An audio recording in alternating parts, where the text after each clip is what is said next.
Check one, one, two. Hello. Hello, ladies and gentlemen. Welcome to another episode of the AfroMattt Show. This is episode number 182. If this is your first time, welcome. We are kind of a news, comedy, entertainment, education, conspiracy podcast. And hosted kind of, 99% impromptu. I gather headlines, few things I want to talk about, and we just kind of riff. We just riff the bits. We just go for it. So, welcome. This episode 182. So, enjoy some of the backlogs too if you want to go through there. I do look homeless right now. I have not shaved in probably about 4 weeks, and I've not gotten a haircut in probably 8 months. So I'm on full homeless mode. I kind of enjoy it too, because, you know, I enjoy looking kind of homeless. I don't know why. I don't know why I do. I just kind of enjoy it. But yeah, and if you're returning, please, thank you. I really do thank you. I hope you enjoy it. And yeah, let's just get right into it. We sometimes, and I'm going to be trying to do one of these a week. But I've been trying to crank out books because I'm at like 24 books read for the year, and I have by the end of the year I want to read 36. So I'm behind by like 12. So, or what is that, like 14? So I read this one. This is Wise Blood by Flannery O'Connor. We're going to be doing a quick review on both of these, and then this is the King in Yellow. So first off, Wise Blood, pretty weird book, not what I expected at all. It was kind of funny at parts, but really, honestly, just in the end, depressing. It's about this guy who renounces God, his God. His dad was a preacher, his grandfather was a preacher. He dresses like a preacher, and his name is Hayes, and it's kind of interesting because a lot of these people have like symbolic names, and he's walking through life like he's in a haze, and his name is Hayes. So Hayes, well, it's actually Hazel, but they all call him Hayes.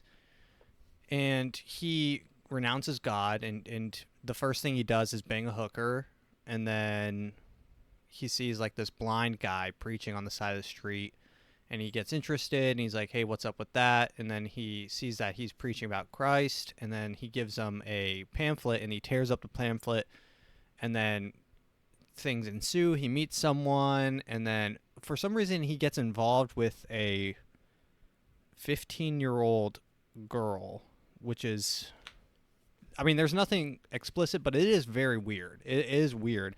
And I think that the whole point she was trying to say was like he's debaucherous without any morals or anything like that. He's lost touch with reality, and he's just kind of going from thing to thing. The coolest character was this guy named Enoch, and I think the book is actually written about Enoch because the book is called Wise Blood, and Enoch is always saying that he has his daddy's wise blood, and it's his wise blood. He doesn't know what's going to happen, but he's like, I can feel it in my blood. Something's going to happen today. I'm going to meet someone. It's going to be very important. And then he meets this guy, Hayes, and he's like, okay, what's going on? And Enoch, and he's like this little kid. He's like 18. He ended up in this town, this city. He ends up, it's weird, but he robs a museum for like a mummified corpse, and he gives it to Hayes because he says that's what his blood told him to do. He didn't know where he was supposed to bring it, and I think that his wise blood, quote unquote, is like a way he doesn't really know what the unconscious is, but his unconscious is his wise blood, and is always telling him what to do. He's like, I know something's bad's gonna happen today. I know where I have to be. I have to grab this, and I have to be here at this time. My blood's telling me. And in the end, he becomes a gorilla. So he steals this guy who dresses up as a gorilla to advertise a a King Kong movie. He beats this guy up and steals his gorilla costume, and he becomes a gorilla, and he starts acting like a gorilla, and he acts, and that's him, I guess, becoming fully with his wise blood, like his unconscious, going back to the very rudimentary of human nature. He becomes an ape and just acts purely on his gorilla. It's kind of funny because at the end he comes out of the woods like dressed as a gorilla, and there's this couple that's parked on this hill, and they're like sitting on this bench, and they're looking out over the city, and they see him come out of the jungle as a gorilla, and they just scream and run off, and then he just sits on the bench and just looks out over the city and like the flashing lights and stuff of the cityscape, and he just sits there and sighs, and then that's how the book ends. So pretty interesting book. I mean, I feel like it would need another read, but I'm not really up for it. My first kind of venture into Flannery O'Connor. Apparently, a lot of her books are pretty dark, but I mean, this one was good. It was well written. A lot of cool sentences and good visuals. Really good visuals. Simple prose. I mean, it's a good book, so I got to give it like an 8.5, probably like an 8, but I don't know. I just wasn't really into it.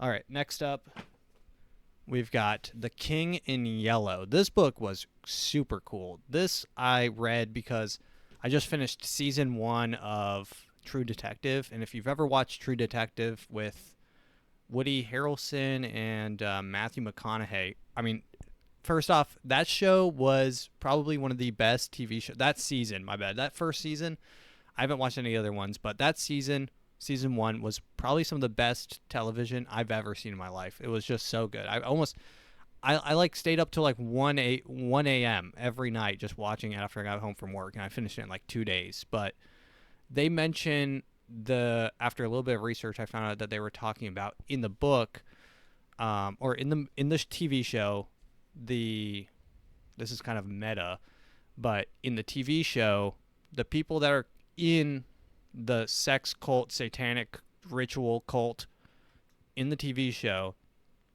the cult that they belong to is the cult of Carcosa. Now, when I researched Carcosa, it brought me to the Yellow King. And here's a quote from the back of the book. I cannot forget Carcosa, where black stars hang in the heavens, where the shadows of men's thoughts lengthen in the afternoon. I pray God will curse the writer, as the writer has cursed the world with his beautiful, stupendous creation, terrible in its simplicity, irresistible in its truth, a world which now trembles before the King in Yellow. So in the show, there's a interesting sex cult, like satanic, sacrificial cult, which mirrors the real life cult. I'm not really going to go into it, but they've got the swirl, and we know that from the whole Pizzagate thing. I'm not even going to go into that because that was debunked, quote unquote debunked. I will not even go close to that.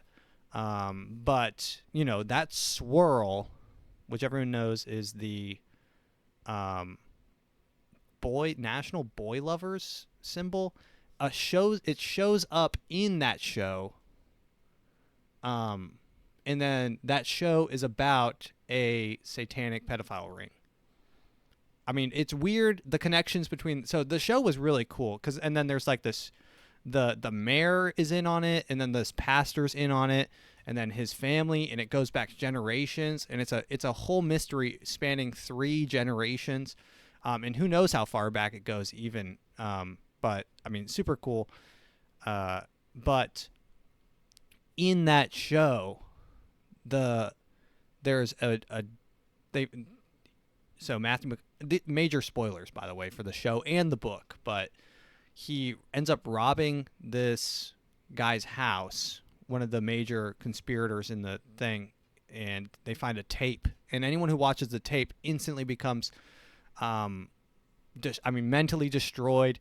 It opens their mind to the truth of what's going on, who's doing these crimes, what type of crime. It's a VHS tape of one of these child sacrifices, and they don't, I mean, of course they don't show the whole thing. It's HBO, but it's so bad that everyone, like anyone who sees it, is just scarred and is fully invested in investigating and bringing to justice these people.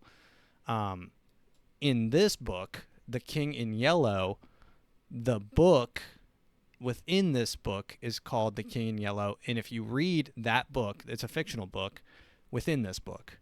If you read that book, it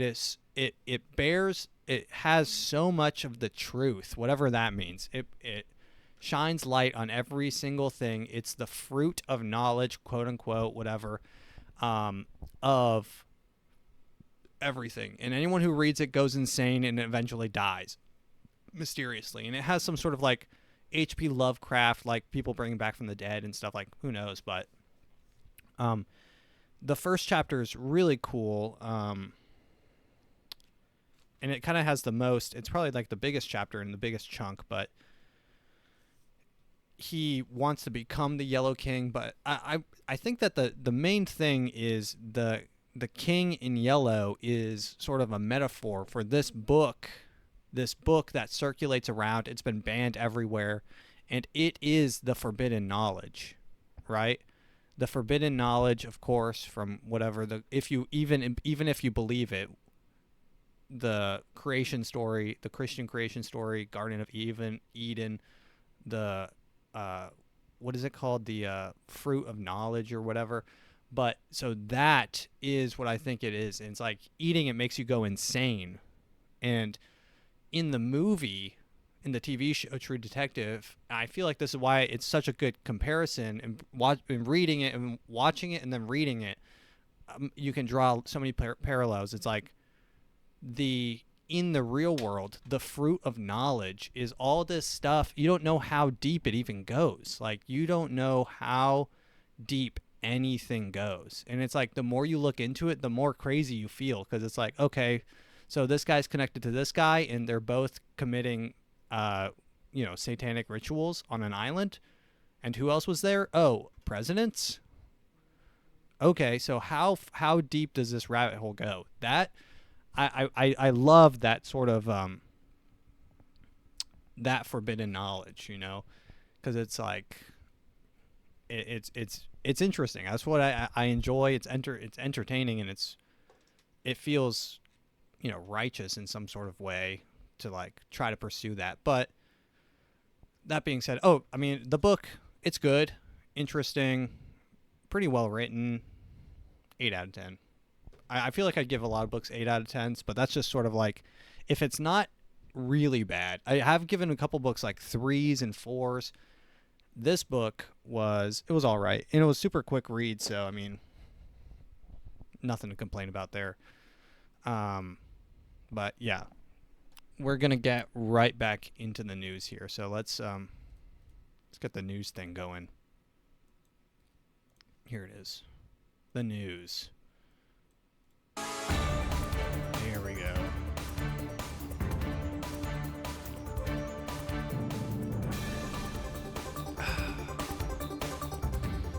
Alrighty, we're good. We're here. All right. So our first news, which is, this is, I didn't think I was going to live to see the day, but this, is crazy. So Joe Biden, you know him, you love him. He's your president. Joe Biden came out on the news and said something about, here's the clip of what he said. For the last few weeks, there's been a reckless, irresponsible, and relentless promotion of disinformation and outright lies that are disturbing people. It's undermining confidence in the incredible rescue and recovery work that has already been taken and will continue to be taken. And it's harmful to those who need help the most. Anytime I hear this guy talk, I just think about the countless number of people that would have voted for him if he was still running. Like, that almost discredits anything that you say. I just look at you and think in my head is, you would have voted for Biden if he was running. Like, you would have done that.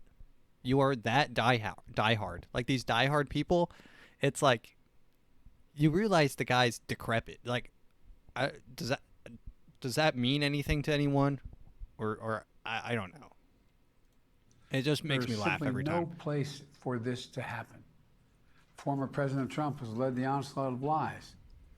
Assertions have been made that property is being confiscated. That's simply not true. They're saying people impacted by these storms will receive $750 in cash and no more. That's simply not true. They're saying the money is needed for this crisis is being diverted to migrants. What a ridiculous thing to say. It's not true. Now the claims are getting even more bizarre. Congresswoman Marjorie Taylor Greene, a congresswoman of Georgia, is now saying the federal government is literally controlling the weather. We're controlling the weather. It's beyond ridiculous. It's got to stop. Oh, is it? Oh, is it beyond ridiculous that you can control the weather? Tell that to Dubai. Tell that to Dubai, who actually fucked their entire country for like a week with torrential downpour on accident because they seeded too hard. This is crazy. Is now saying the federal government is literally It's controlling bizarre. the weather. We're controlling the weather. It's beyond ridiculous. Beyond ridiculous. So it actually might be. So my first thought is that the people that run the HARP program, if you don't know what HARP, it's HAARP. It is a program an operation that our U.S. government does to control, quote unquote, attempt to control, like not geological, but like aeronautic or I don't know, but it's something has to do with like weather patterns and shit, and it's a program that they've been working on for a while. It's like, so my first thought is like maybe these people just don't tell Biden anything. Like everyone's just doing their own thing, head down, working away. CIA doing their operations. No one's telling Biden shit. Like Biden doesn't know. Probably he might not know what HARP is, and I can't blame him. So him being shocked that people are saying that they can control the weather makes sense. Controlling the weather. It's beyond ridiculous. Beyond ridiculous. It's gotta stop. Gotta stop. So, yeah, that's Biden saying that it's ridiculous that they can control the weather. Oh, here, I pulled the Wikipedia article for HARP. It's High Frequency Active Auroral Research Program. Is a University of Alaska program which researched the ionosphere, the highest ionized part of the Earth's atmosphere. The most prominent instrument in HARP is the Ionospheric Research Instrument, the IRI, a high-powered radio frequency transmitter facility operating with high frequency band. The IRI is temporarily excited a limit area of the ionosphere. So they're fucking around with the ionosphere. Guys, I don't know what that means. I'm not even going to claim to know what the ionosphere is capable of, but HARP is the target of conspiracy theorists who claim it is capable of weather manipulation. Commenters and scientists say that advocates of this and conspiracy theories are wrong, as claims made fall well outside the abilities of the facility, if not the scope of natural science. Well, the whole idea of science, and I've said this before, is to be proven false. I mean, you make a statement, and that is truth until it is not. So, I'm sure that they thought it was outside the scope of natural science to split the atom. The atom was originally thought to be undivisible, the building block of life, the smallest undividable particle in existence in the universe. We divided it. At one point, they thought that was against natural science. So who knows if controlling the weather is indeed possible? Who's to say? Who's to say? I mean, at this point, really, who knows? Project overview. Yeah, I mean, I don't know what they're doing. It does look kind of an antenna array. This picture looks kind of eerie. Just endless antennae for like miles and miles. So, yeah, I don't know. Guys, I'm not going to say that the hurricane was caused by anyone or that they controlled or that they can control. Like that's something that anyone can do. Because I don't know. I don't think we might not be there yet. But the fact that Biden's out there talking about people controlling the weather, I never thought I would see a president even in my lifetime make some sort of statement about, for or against, even referencing controlling the weather. Because that used to be like the original meme was Jews control the weather, which is, that's just it's just pretty funny to say, but yeah. So FEMA launches rumor response. What is this? FEMA response website as misinformation undercuts recovery efforts. FEMA made a Hurricane Helene response. Misinformation and rumors. I love this when beware of scams. What is this? They don't have anything about, do they? They don't have anything about the HARP program on here. Okay.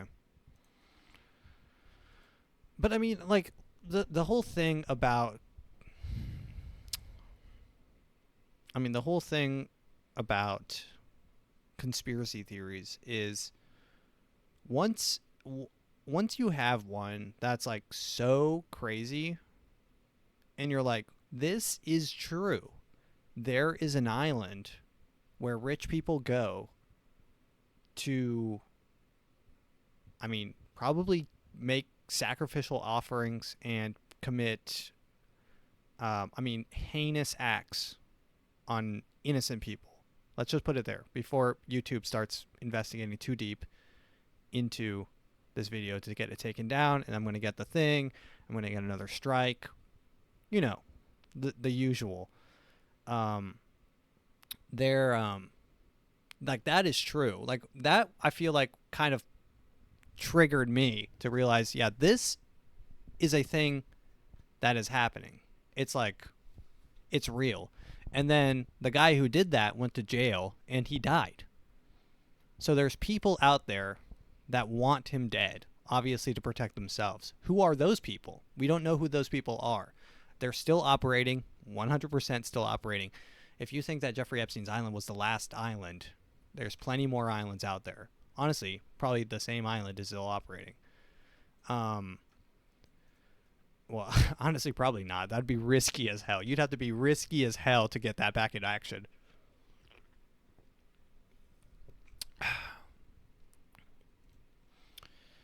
But who's to say that you can't control the weather? They've already proven that you can cloud seed. Cloud seeding is true.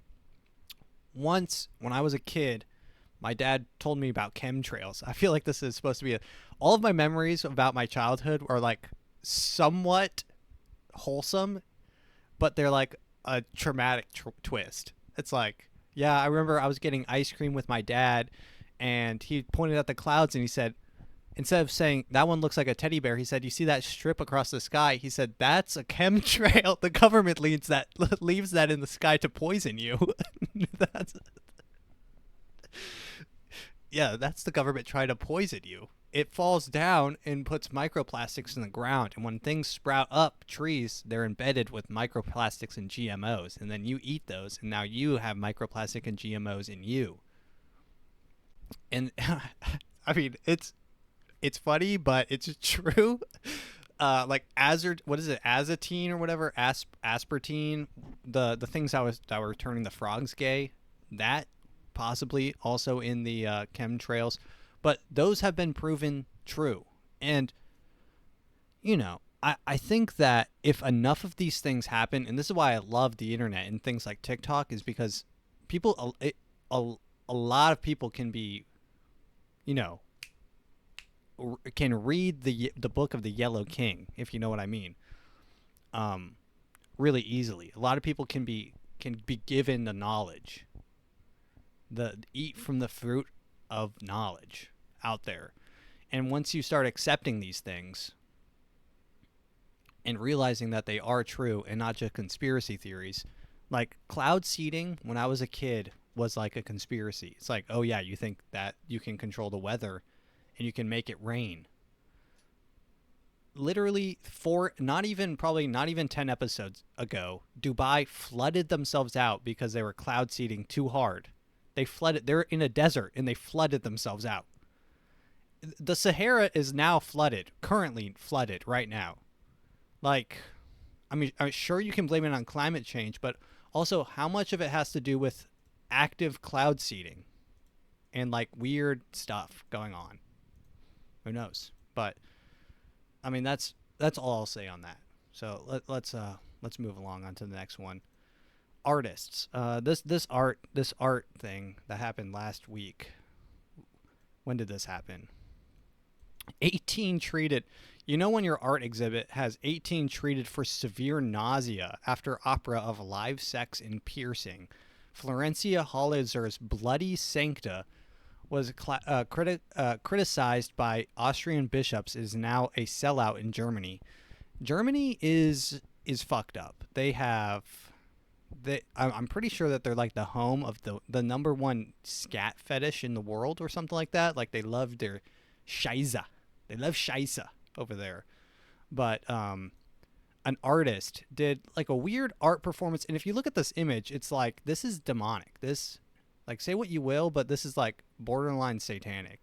Like it's like naked nuns. I don't even know if I can show this on YouTube. Kissing, and a robotic arm in the background. Okay, what is this? 18 theater goers at the Stuttgart State Opera required medical treatment after severe nausea over the weekend after watching a performance that included a live piercing, unsimulated sexual intercourse, and copious amounts of fake and real blood.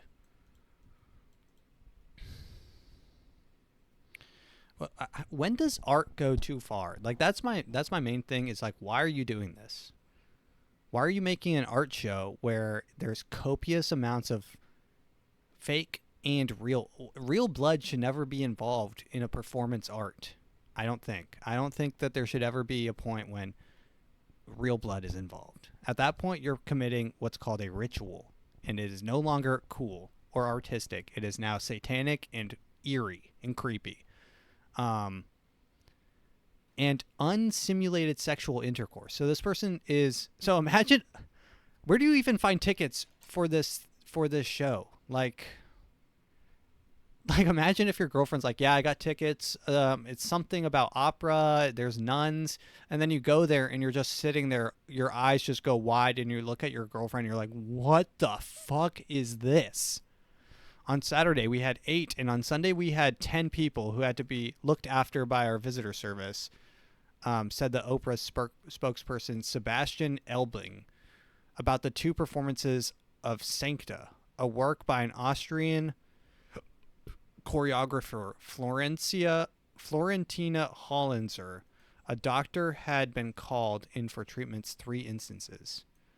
Hollenzer, age 38, is known for freewheeling performances that blur the line between dance theater and vaudeville. Vaudeville? Her all-female cast typically performs partially or fully naked, and previous shows have included live sword-swallowing tattoos, masturbation, and action painting with blood and fresh excrement. Guys, what is going on with the Germans? Can we look into what's going on with the Germans? Can everyone give them a checkup, like a wellness check? Why is this art? Like, I don't understand why this is art. Good technique in dance is not just someone who can do perfect tendu, but also someone who can urinate on cue. Okay.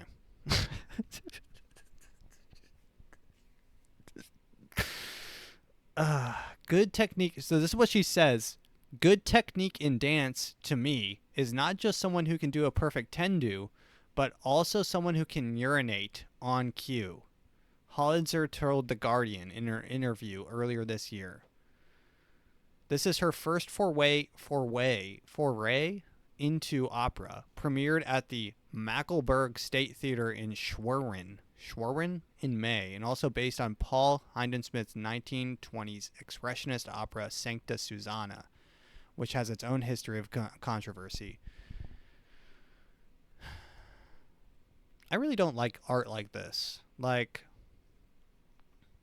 I consider myself an artist as well, and it's like when art when this is the same argument that people use when it's like people will do an artwork that's just a blank white canvas, and they're like, it's not what the art says, it's how it makes you feel, and if it makes you feel something, then it's good art. Their idea of art is anything that makes you feel something, aka anything. Like that person who did a piece or a urinal on its side, AfroMattt or whatever the hell that piece is called. That is quote unquote found art. He took a urinal, put it on its side, and called it artwork. And people are like, well, if it frustrates you, then you have some introspection to do, and it leads you to find that introspection. And it's like, no, shut the fuck up. That's not art. Okay. Sorry, I got a message. Okay. What was I saying? Yeah, that is not art. And the white canvas shit and the one line, like the one smear of paint, really has to stop. It's money laundering. I'm not even going to go into this at this point, but it's money laundering. The major art is who knows who can get you in, who knows the best, art dealers, all that stuff. Who's the weirdest? It's all about weird personalities. It's not about good art anymore. The art's been dead for a long time, since probably Jackson Pollock. Honestly, probably before that, Andy Warhol probably ushered in the whole sort of weird artist who doesn't really know how to do art. He just took like pictures of soda cans and put them in 4 different shades of different colors and stacked them on top of each other. It's like, wow, this guy's amazing. Wow, guys, Andy Warhol is amazing. And God, I'm not going to rant on art for the whole episode, but anytime that you go on TikTok, there's this trend on TikTok where it's like standing next to art that I could have done. It's like people standing next to a black and white checkerboard, standing next to a blank canvas, standing next to a field of just blue and then green or whatever, paintings that you could have done. A crayon scribble in the center of a canvas, these types of paintings, and they're standing next to it, and then you open up the comments of that TikTok, and it's like, it's not that you could have done it, it's that they did it. And it's like, that type of thought process towards art means next to nothing. It's like, well, they were the first to do it. Yes, yeah, because they're out of ideas. So they're putting up a blank canvas because everything in their head has been explored already. This is, the degradation of art. I'm not even going to get into it. I'm not even going to get into it. It's all money laundering. It's a big scam. It's a big scam. All right. No, this one's good. Thank God. Thank whoever's out there.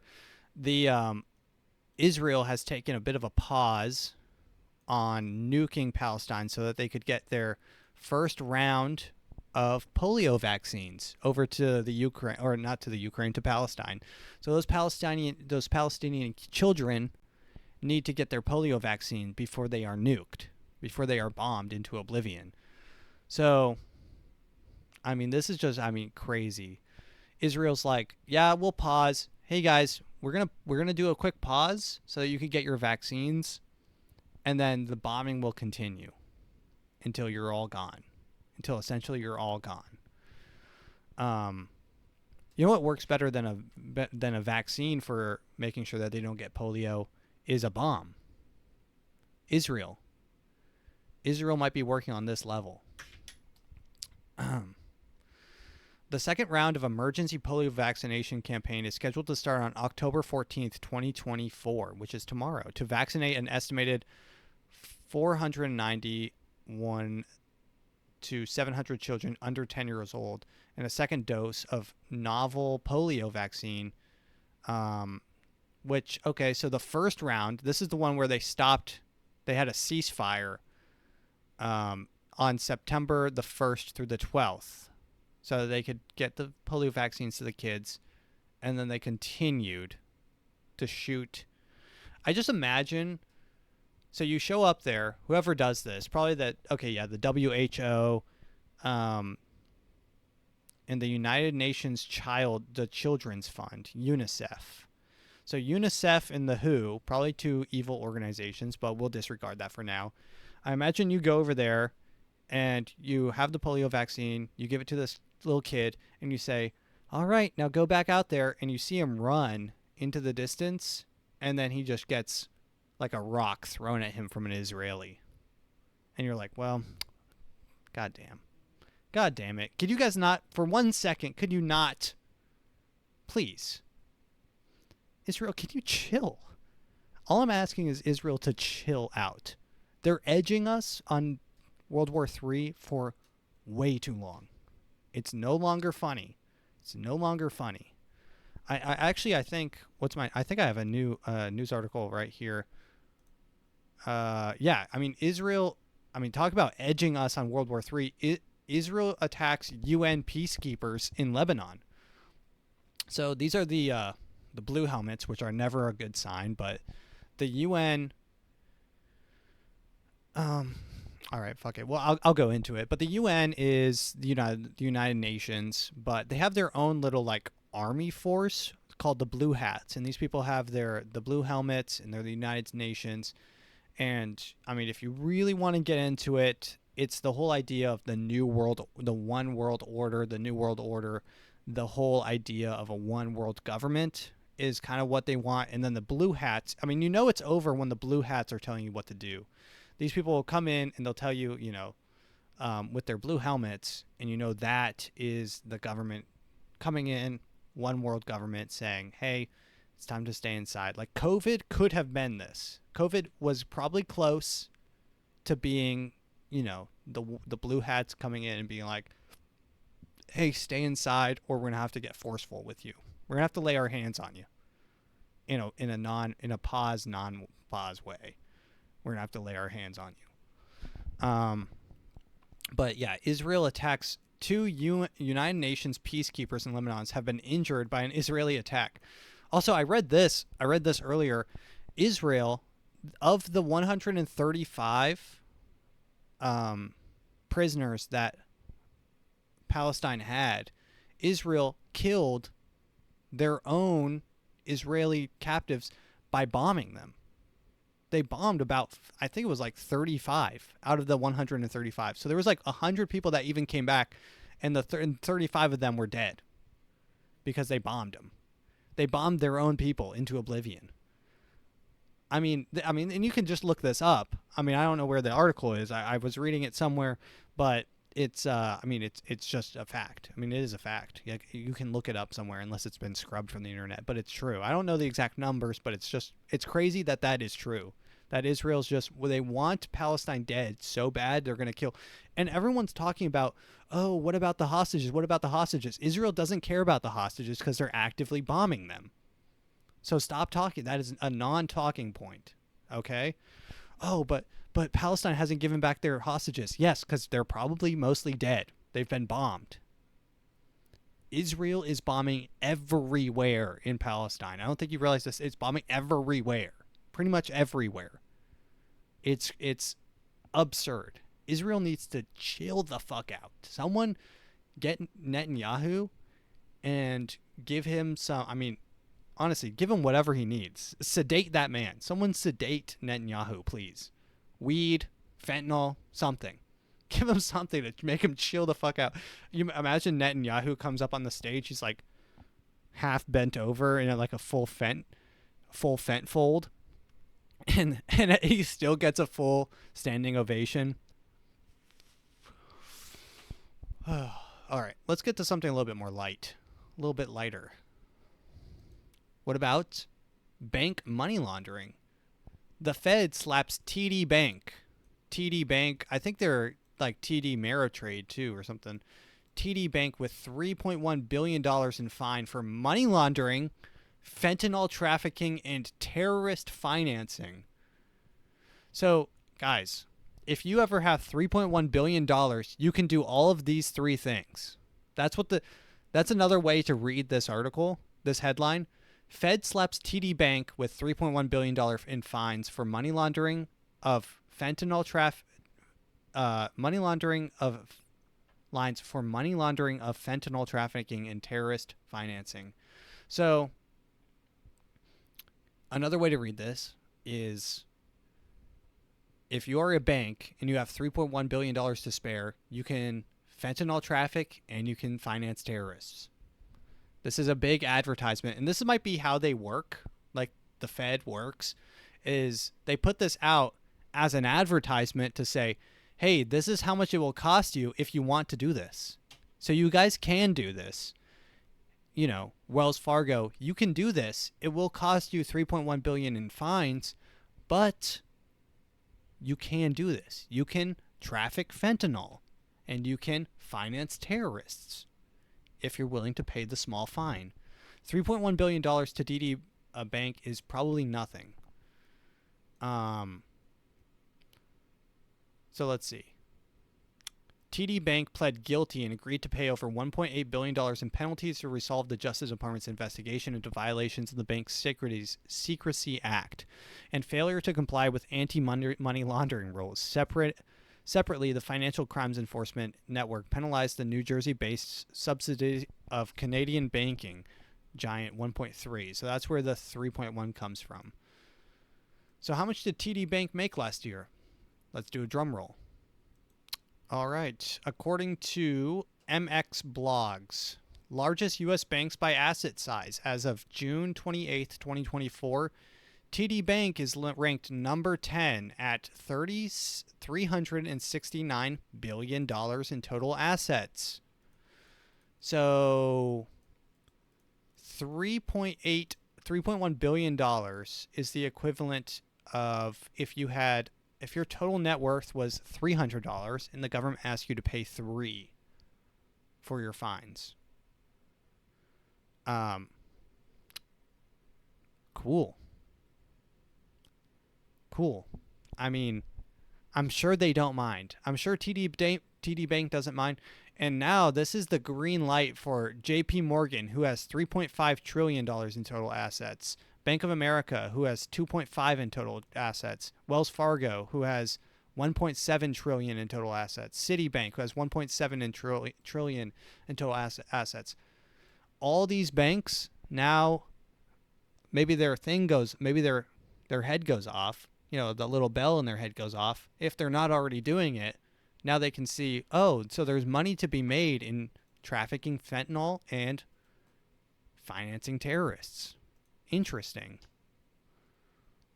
The largest bank has agreed to pay a record $3 billion in fines to American regulators for allowing drug cartels to use the bank's services for money laundering. Let's bring in Nivrita Ganguly to break it down for us. Niv, what exactly has TD pleaded guilty to, and how significant are these fines? Well, the fines, they're historic, really. It's the largest penalty ever imposed by U.S. regulators on a bank under the anti-money laundering law. In fact, TD has now become the first bank ever to plead guilty to charges of conspiracy to commit money laundering in the U.S. Now, the crux of the misconduct and what TD has now admitted to... this is crazy. This is just... I really don't even know how to talk about this because it's almost funny because all the other banks are already doing this. I mean, who knows? I'm not going to make some sort of accusation like that. Also, the craziest thing is if you add up all these banks, the top 10, it doesn't even add up to the total amount that BlackRock has in total assets. BlackRock has like 15 trillion in total assets. That's more than the top 10 banks combined. Is that not a little concerning? How about we investigate them for money laundering? I'm going to get myself killed. I can't keep on talking about this. I mean, how much longer can I do this podcast? Like if this podcast ever gets big, I'm going to have to start like looking over my shoulder for snipers. Like going after a bank Like, I feel like JP Morgan kills people for like small potato shit. But I mean, let's just continue. Also, JP Morgan acts. I do know this about actually not JP Morgan. It's Wells Fargo acts like it's an American bank, but it's actually a British bank. They have like the American settler wagon as their poster board, as like their logo. It's a British bank. It's like one of the biggest British banks. Just, you know, as an aside. But I mean, it's just funny that the fines on these the fines always make me laugh, because it's like, yeah, well, Google had to pay a $1 billion fine for monopoly or whatever, and they made $300 billion last year. Oh, okay. So, you know, these companies, they factor in fines. There are people whose job it is to factor in fines, and they add it to their bottom line. I remember this when I was working at Home Depot. They didn't want us to chase people out of the store or like stop people when they were stealing, because those types of things, all that theft is factored in. They factor all this in. It's called it's called shrinkage or shrink. Not shrinkage is when you're cold and your cock is a bird, but your what was I saying? I got distracted. Let's continue with Diddy Party. I saw this video posted yesterday. This is like a first person. This is a primary source. I don't know if I mean this is on YouTube. This video is on YouTube, so I'm gonna show it. But she's like almost naked in the video. But so her name is Tania, and she's talking about her experience at the Diddy parties. The house, because I'm like, okay, let me just go in the house. So I told my friend, like, wait right here, girl, let me just put on these shoes. This is a 26-minute interview, and I watched it all so that you don't have to. See what this house is about. Walk up in there. I don't judge people, because at the time I was just smoking weed. But I also love that she keeps on saying, I don't judge people, when she's talking about people committing literal crimes. You know when people are out of their mind, and you know when people, you know what you don't want to be a part of. And it's just like, I'm seeing stuff that you see on the movies. This corner, this got going on. This corner, they over here doing this. This corner, they over there having sex. This corner, I'm just going to say, because I don't know what I can say, because I'm not trying to be incriminating myself, but they were dressed up like little Harajuku Barbies. Like what? Little people, okay? We're not going to say what type of little people, but like a fetish. And I'm looking like, what are they doing here?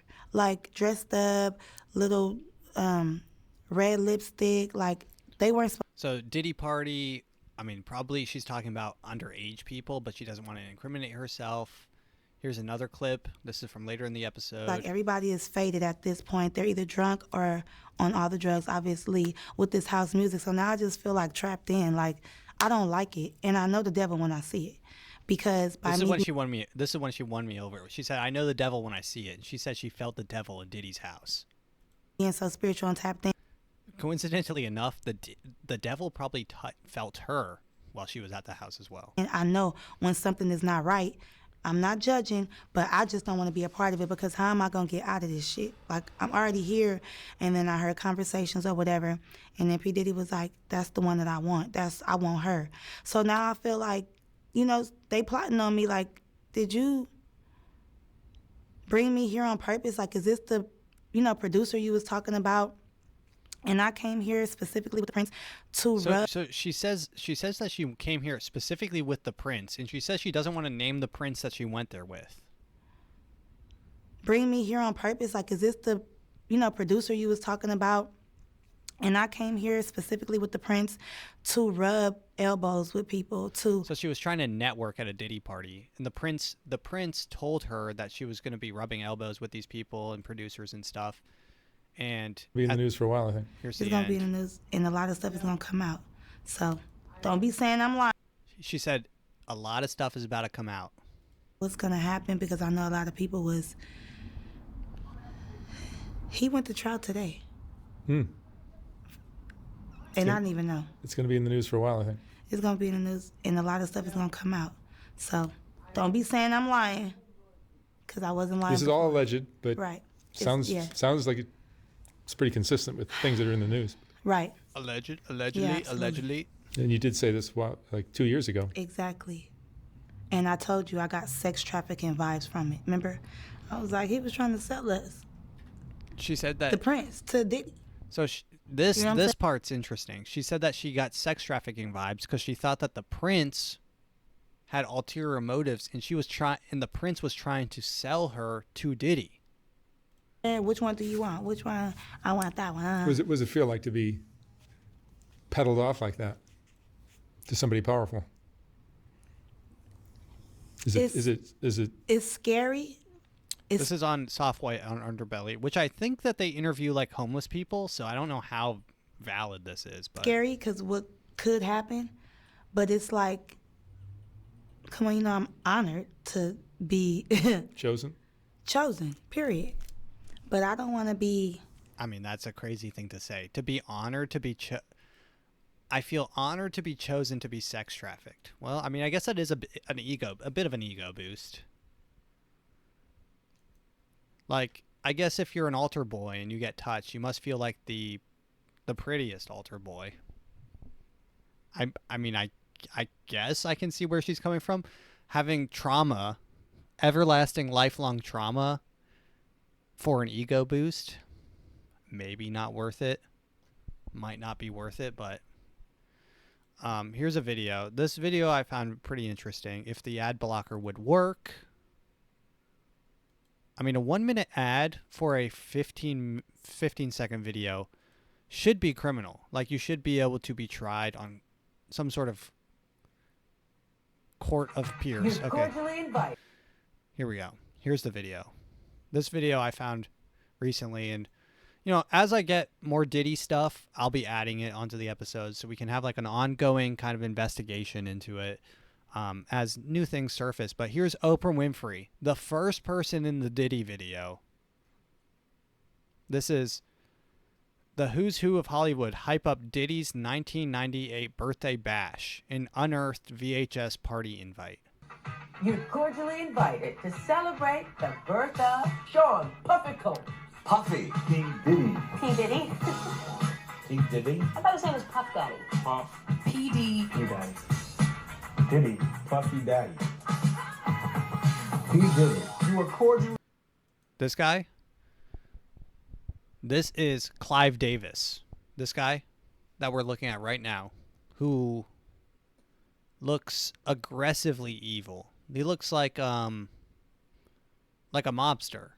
I mean, he looks like an old mobster. I'm sure that if you looked at him when he was in his prime, he was a full-on mobster. I mean, this guy's wearing a pinstripe black suit with a red and black tie. This guy looks like he's in Scarface, like he wants to be in Scarface. But Clive Davis, and I'll talk about Clive in a second. Clive Davis is the pretty much Sean Diddy Combs' mentor in all of his stuff. And I think that Clive Davis is sort of the Les Wexner of the Diddy situation. And I think a lot of people feel that way as well. And Diddy, much like Epstein, is taking the fall for someone who's a higher operator, such as Clive Davis. Clive Davis bought and owns several recording studios with artists that you know and love and are fans of. He owns RMG. What? Let me see what records he owns. I wrote them all down. BMG, Columbia, Arista Records, J Records, and RCA Records, and he is BMG CEO and on the chair. So let's continue with this Diddy party invite. P. Diddy. You are cordially invited Will to celebrate Smith. the birth of P. Diddy. Sean P. Diddy. Oh, I forgot this actor's name. Pastry Combs. Puff the Magic Dragon. Puff. Eddie Murphy? No, that's not Eddie. Okay, I'm done. I'm sorry. Puffy Sean John. I would have Got a lot stopped. of names, huh? Get some more names. HR Puff and stuff. Sean P. Puff. Puffy Queen. Ellen? He was my birthday boy this night. Sean John. Puffy Combs. Sean Puffy comes. Yo, Puff Daddy comes! My man, Puffy. Big boy! The legendary Puff Daddy. Donald Trump. That right there, Donald Trump being is sending an invite to Puff Daddy, and him being linked to Epstein. I will probably not be voting for Trump. I mean, I just can't. He's too involved with these people, and it leaves a bad feeling in my mouth. But well, I mean, we'll see. He did me, yes. Puff Daddy. Cheese Puff! That's the one you need to use. Puff Daddy. My daddy. Poor kid. I don't know whose kid that is. Hi, you guys. How you doing? I know who that November is. 4th, you are cordially invited to the birth of Puff Daddy. Yay! It's destined to be the most unbelievable, Spectacular, incredible, unbelievable, and expensive events of all time. I mean, interesting. So I spent about an hour to probably an hour going through all of the record studios that this guy, Clive Davis, is a part of, and writing down who is part of which. So Whitney Houston, Arista, BMG, Beyonce, Columbia, Jay-Z, Columbia, Michael Jackson, Columbia. These are all Columbia pretty much. AC/DC, Hozier, Drake Bell from Nickelodeon, also part of Columbia. Big Time Rush, Columbia, Nickelodeon, and BMG. The Naked Brothers Band, which is a child's band, which is a band of tiny kids. These are Nickelodeon boys from a kids' TV show that's called Naked Brothers Band. Weird. And we all know Nickelodeon is, just bad news in general. They had a known sex offender on payroll for like a long ass time. Just watch the documentary, it's just crazy. Blink 182, David Bowie, Mariah Carey, John Cena, Future, the entire cast of Glee, J. Cole, Billy Joel, Kendrick Lamar. So Nickelodeon actually has a contract, I think, with Columbia, where if you're on a Nickelodeon show, you are signed to Columbia Records. So I don't know what's going on with that, but J. Cole, Billy Joel, Kendrick Lamar, Lil Nas X, Lil Peep, rest in peace, Macklemore, Seth and Rachel MacFarlane from Family Guy, Freddie Mercury, Eddie Murphy, Ozzy Osbourne, Frank Ocean, Dolly Parton, Katy Perry, Pearl Jam, Pink Floyd, Addison Rae of TikTok fame, Bella Ramsey, a.k.a. that little girl with Down syndrome from HBO's The Last of Us, Frank Sinatra, who's also in BMG, Jojo Siwa, also the little girl with Down syndrome, Will Smith in that video, T-Pain, Tenacious D, who just disbanded, Tyga, Tyler the Creator, Ariana Grande, Nickelodeon. She was in Victorious or something. Speaking about Victorious, Victoria Justice, Columbia Records, Nickelodeon, and BMG. XXXTentacion, rest in peace, Columbia. Britney Spears. Now we're on to BMG. Britney Spears, Calvin Harris, Juice WRLD, Kesha, KSI, One Direction, R. Kelly, Shakira, Usher, Alicia Keys. Alicia Keys, interestingly enough, was part of every single record label that Clive Davis has. J Records, Arista, Columbia, and BMG. Interesting. Well, actually not RCA, though, but Taylor Swift, RCA for 1 year. Snoop Dogg, RCA. NSYNC, RCA and BMG. Miley Cyrus, RCA and Columbia. Kesha, RCA, Khalid. Kid Rock, Jamie Foxx, CeeLo. I guess that's CeeLo Green. Grateful Dead, Avril Lavigne, Notorious B.I.G. These are Arista Records. Tiny Meat Gang, a.k.a. I didn't know this. Tiny Meat Gang, which is a.k.a. Cody Kodolzylski, or wait, Kolo Doljikski.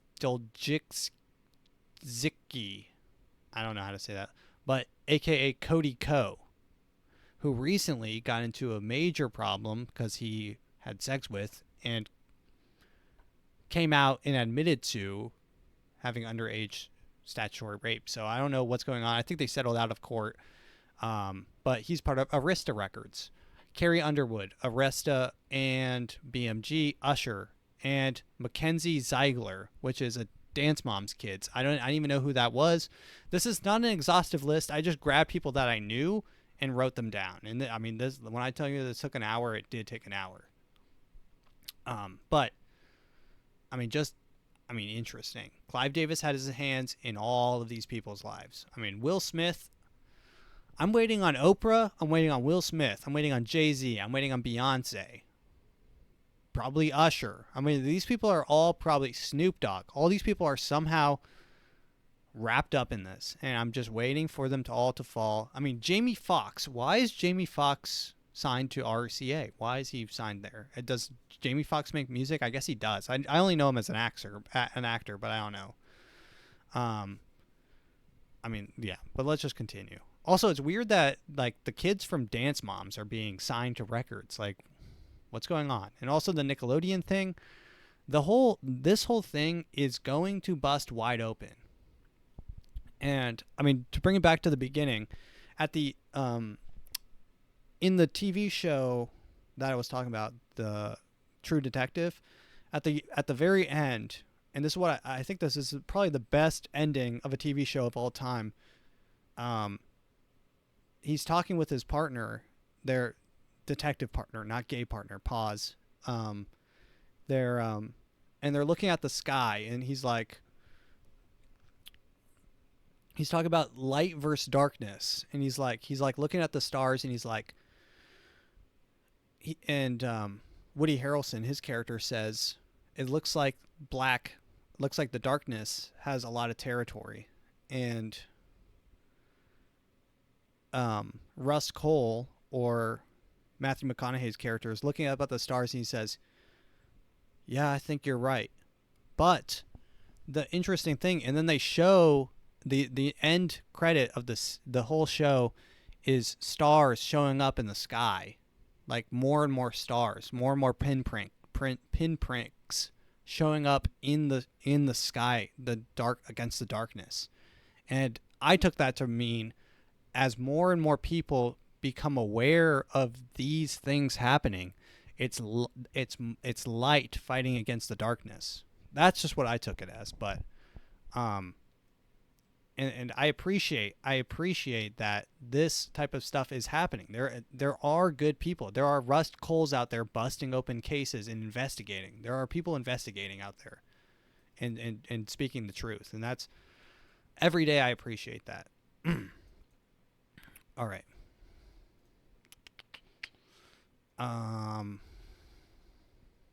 Oh, here's Barack Obama talking about Kamala Harris. This was good. We'll go on to TikTok time on this.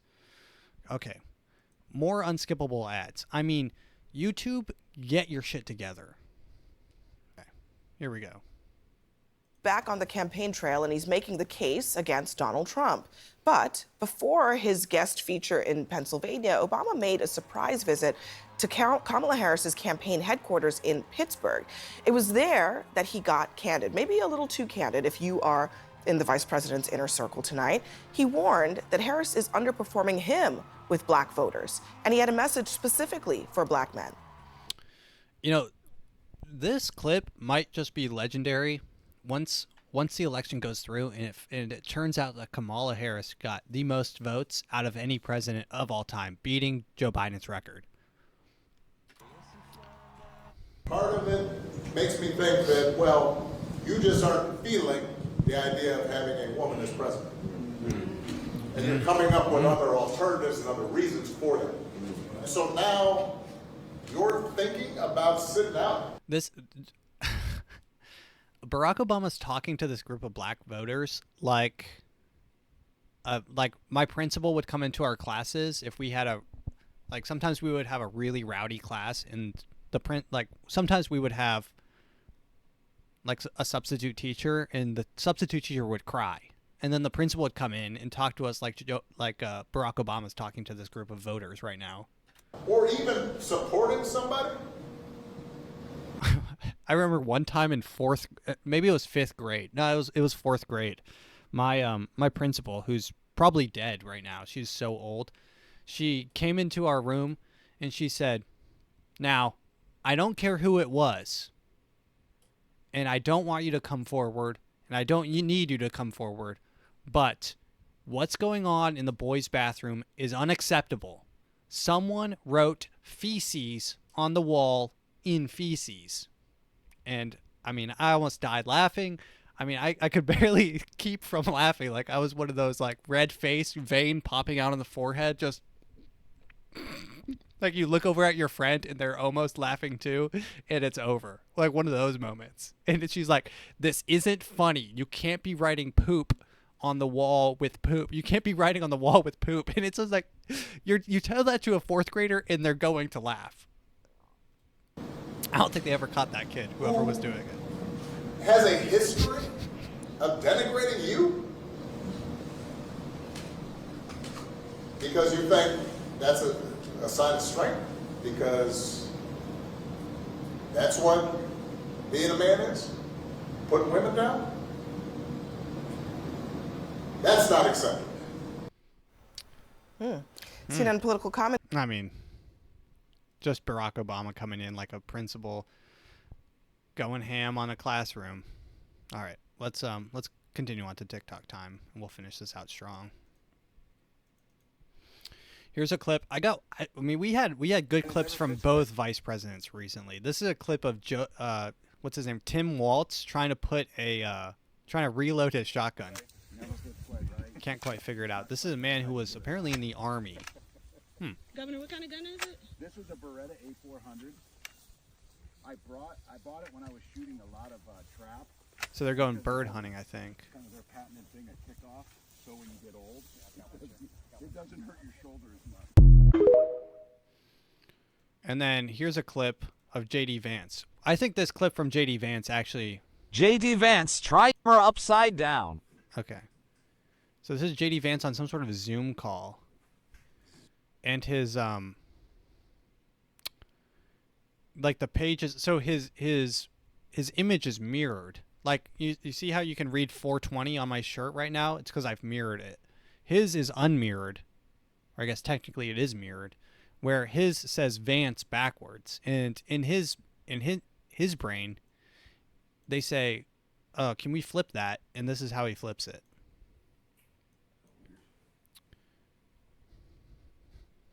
J.D. Vance can't quite seem to process how to flip it.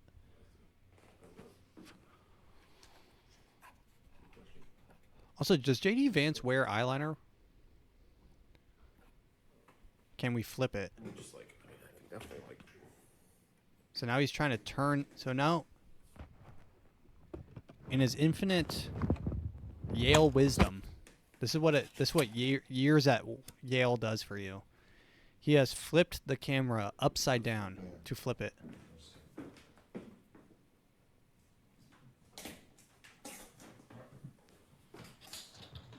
It's not like that most of the time. You just leave it. It's fine. So I mean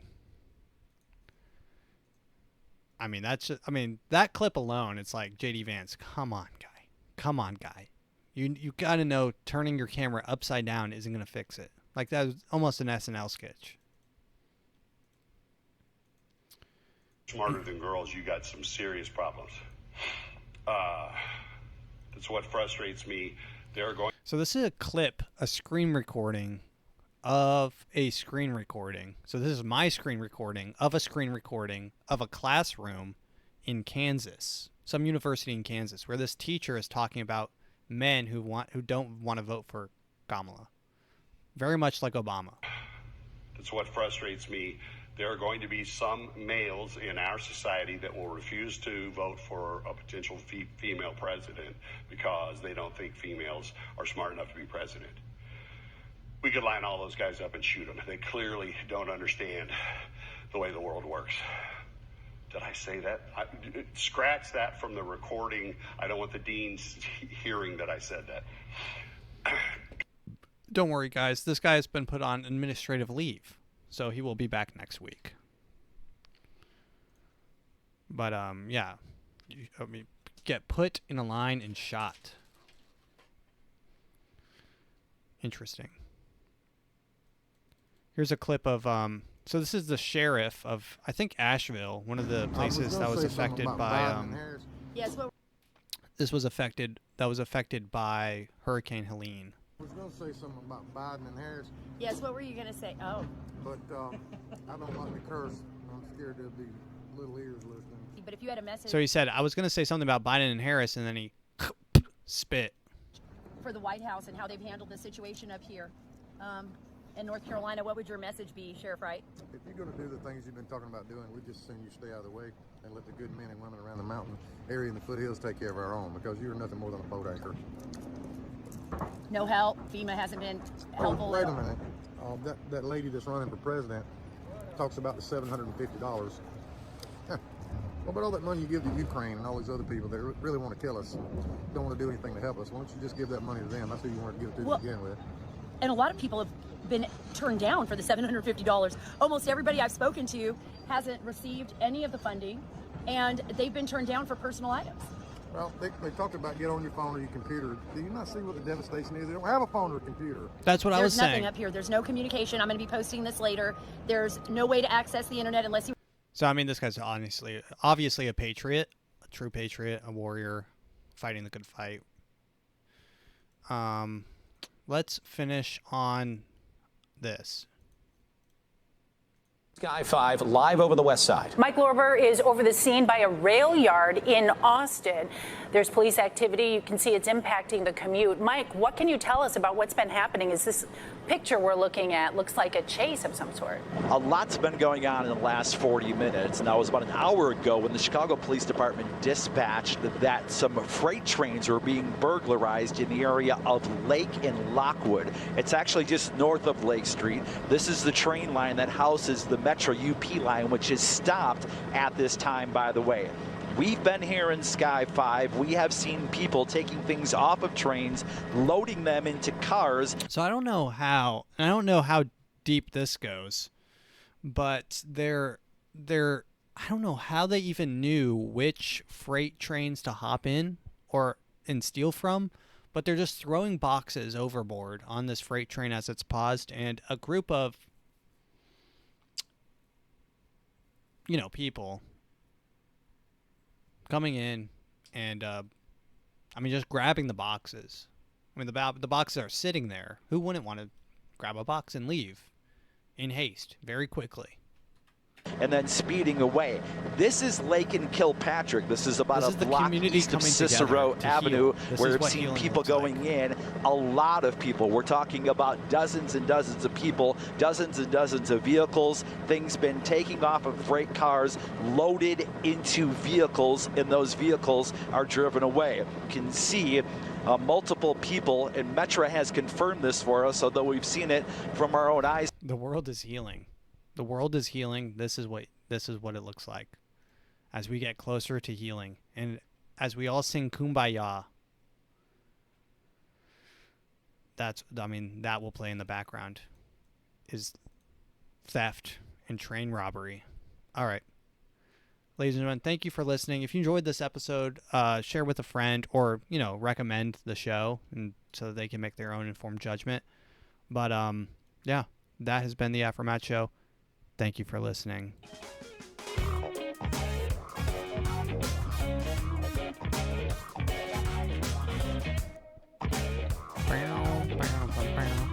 Goodbye.